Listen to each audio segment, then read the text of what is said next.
옷을 안 버리려고 그래요. 욕심쟁이. 이 작은 욕심에 내가 휘둘리게 되면 사실은 인생의 큰 거 이런 걸 제대로 못 볼 수 있어요. 뭔가 못 버려서 그냥 집이 완전히 쓰레기통 같이 돼버렸어. 이러면 그 원인은 나의 욕심에 있다. 이렇게 생각하시고 마음을 바꿀 그럴 준비를 하시기 바랍니다. 쫙 정리된 상태가 아니면요, 최대의 효율, 최대의 전략적 행위를 할 수가 없어요. 이게 큽니다. 반년 동안 안 쓰신 건 다 버리시라니까요.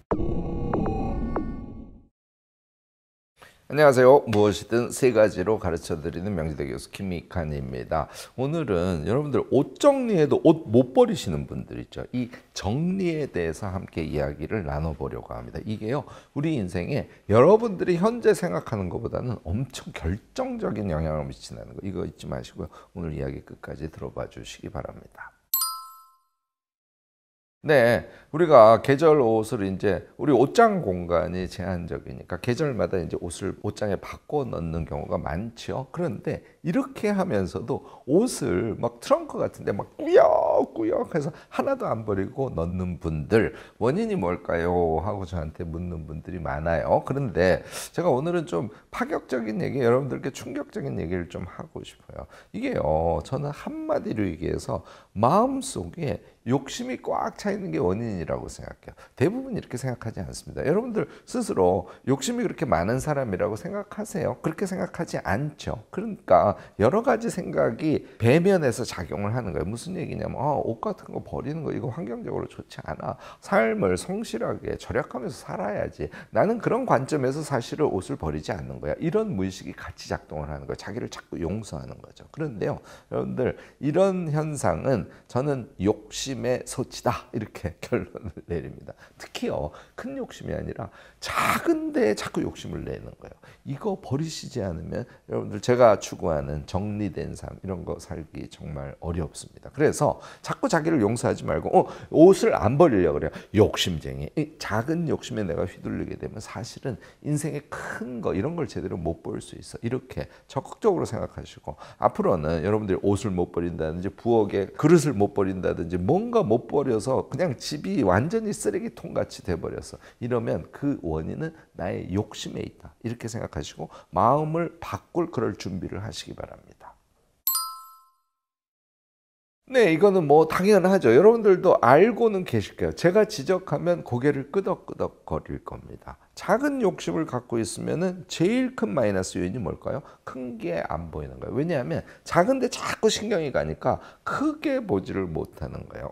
내가 옷을 버리질 못해. 작은 욕심에서 이거 3년 후에 유행이 바뀌면 내가 한 번 더 입을지도 몰라. 이렇게 하고 옷이 엄청 많이 집에 남아 있어요. 자기가 매일매일 어떤 옷을 선택하고 어깨를 탁 펴고 일상을 보내느냐, 이게 사실 우리 인생에서 무지하게 큰 것일 수 있거든요. 내가 나를 외모적으로 가꾸는 것이 옷을 버리지 않는 것보다 훨씬 더 큰 사안이거든요. 그러니까 작은 욕심에 우리가 빠지게 되면 큰 걸 보지 못해. 이거는 습관처럼 돼서 일을 할 때도 숲을 보고 나무를 봐야 되는데 이걸 못하는 사람이 될 수 있습니다. 그래서 이런 어떤 생각의 방식 또는 라이프 스타일이라 그러는데 우리의 삶의 방식이 큰 걸 보고 작은 걸 취하는 이런 방식으로 가야 되는데 거꾸로 작은 욕심 때문에 라이프 스타일상 큰 것을 보지 못하는 이런 우를 범할 수 있다는 거, 이게 이제 제일 나쁜 거죠.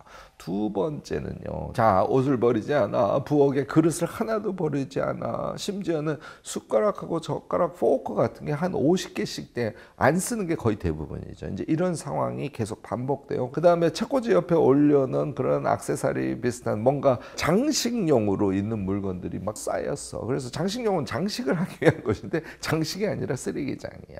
이 상태가 되면 여러분들 기분이 어떠세요? 우울하지 않습니까? 그러니까 답답하고 내 집이 내 집 같지 않고 내 집이 나를 편안하게 해줄 공간이어야 되는데 그런 공간이 아니라 나를 더 우울하게 만드는 것이요. 그러면 어둠의 방향으로 일상이 가게 돼 있지 않습니까? 우리가요, 무엇인가를 최대화해서 가장 잘할 수 있는 상태를 만들어주기 위해서는 제가 자주 얘기하죠. 행복의 기본 지수를 올려주셔야 돼요. 그런데 옷을 버리지 않는 작은 욕심에 휘둘리는 것 하나 때문에 여러분들의 환경이 정말 어두운 쪽으로 가면 마음도 어두워지고 능력 발휘를 할 수 없게 된다는 것이죠. 이게 이제 두 번째 큰 문제라고 여러분들 생각하셔도 틀리지 않을 겁니다. 세 번째는요. 부정적 요인이 계속 작동을 하고 환경 자체가 어두운 거란 말이에요. 정리가 안 돼 있으면. 그러면 자꾸 제가 이걸 미련한 성실이라고 얘기하는데 미련한 성실 쪽으로 가게 돼 있어요. 왜냐하면 불안하기도 하니까 내가 성실이라도 해야지. 근데 계속 어두운 상태 그러니까 효과적이지는 않아. 이렇게 그냥 시간을 보내버리는 거죠. 자신은 성실하다고 생각하지만 결과적으로는 성실하지 않을 수 있다는 걸 제가 강조하고 싶습니다. 쫙 정리된 상태가 아니면요. 최대의 효율, 최대의 전략적 행위를 할 수가 없어요. 이게 큽니다. 여러분들 앞으로는 물리적 공간 자체를 정리하고 하세요. 그냥 제가 비약해서 말씀을 드리면 이 물리적 공간의 정돈 상태가 나의 머리의 정돈 상태랑 일치한다. 이렇게 아예 생각해 버리시기 바랍니다.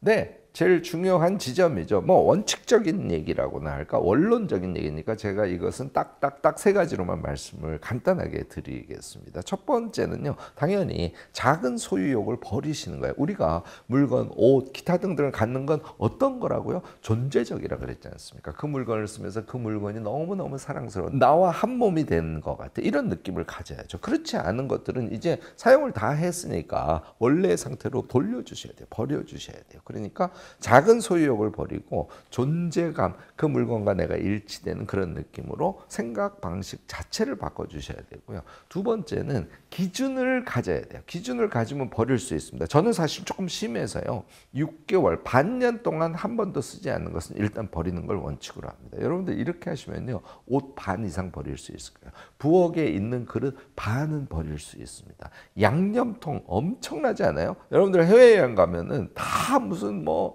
허브에서부터 시작해가지고 이런 것도 많이 사오시는 분들이 있으세요. 막 부엌장에 쌓여 있습니다. 반년 동안 안 쓰신 건 다 버리시라는 거예요. 이렇게 기준을 가지면 여러분들이 평상시에 버리면서 일상을 살 수 있어요. 세 번째, 요거는 지향 자체를 그래서 이제는 미니멀 라이프로 가셔야 돼요. 저는 극단적인 미니멀 라이프를 이 영상에서 여러분들께 강조하는 것이 아닙니다. 내가 현재 딱 쓰고 있는 거, 그것만을 딱 유지한 상태에서 그러면 공간감을 조금 준 상태에서 여러분들이 옷도 배치할 수 있고 부엌도 정리할 수 있고 책상 위도 배치할 수 있게 되거든요. 그래서 총량을 줄이는 차원에서의 미니멀 라이프를 여러분들이 지향하는 거. 요 세 가지 원칙을 지키시면 여러분들 제가 오늘 말씀드린 쓰레기장처럼 정신없는 공간을 이제는 깔끔하게 정리하면서 생각도 정리된 상태에서 효율성을 높이는 자신의 행위의 성과를 높이는 그런 삶을 살아갈 수 있게 될 겁니다. 자, 핵심은 사실 제가 앞에 말씀을 드렸어요. 이게 정리하는 삶을 갖는다는 건 근본적으로 무엇을 의미한다고요? 네, 작은 것을 버리고 큰 것을 보는 걸 의미한다 그랬지 않습니까? 그래서 버리는 삶, 정리하는 삶을 살아가는 사람들은 일단 모든 사안을 크게 봅니다. 그래서 정말 가치 있는 것만 남기고 나머지를 버린다든지 얘는 공간 정리에만 해당할까요? 공부할 때 마찬가지예요. 공부할 때도 크게 보고 안으로 들어가는 이런 제대로 된 공부를 할 수 있고요. 일을 할 때도 그냥 그 일에 잘게 성실하게 하는 것이 아니라 일을 먼저 크게 보고 전략적으로 사고를 하고 위에서부터 안으로 이렇게 들어가는 그런 삶을 살아갈 수 있게 돼요. 그래서 버리는 거, 옷 버리는 건 작은 일이라고 생각하지 마시고요. 나의 시야를 넓은 데서 구체로 들어가는 이런 태도를 나에게 선사해 줄 거야. 이렇게 생각을 하시기 바랍니다. 두 번째는요. 당연히 물리적으로 정리정돈된 상태에서 살지 않습니까? 집이 일단 딱 문을 열고 들어가면 공간감이 있고 깨끗해. 내 책상 위에 앉으면 책상 위가 쫙 정돈이 돼 있어. 책꽂이가 정갈하게 내 눈에 들어와. 이거 엄청 기분 좋을 거 아닙니까? 결국은 행복의 기본 지수를 높여주는 가장 기반이 되는 것은 공간이거든요. 그래서 그 공간이 나에게 주는 밝은 기운을 가지고 삶을 살아가니까 당연히 효과성이 높아지고 그 효과성은 다시 나를 기분 좋게 만들고 이것은 또 효과성을 만들고 이렇게 선순환 상승작용을 하면서 우리가 삶을 살아갈 수 있게 만들어준다는 것이죠. 세 번째, 요것을 잘 모르시는 분들이 많은데요.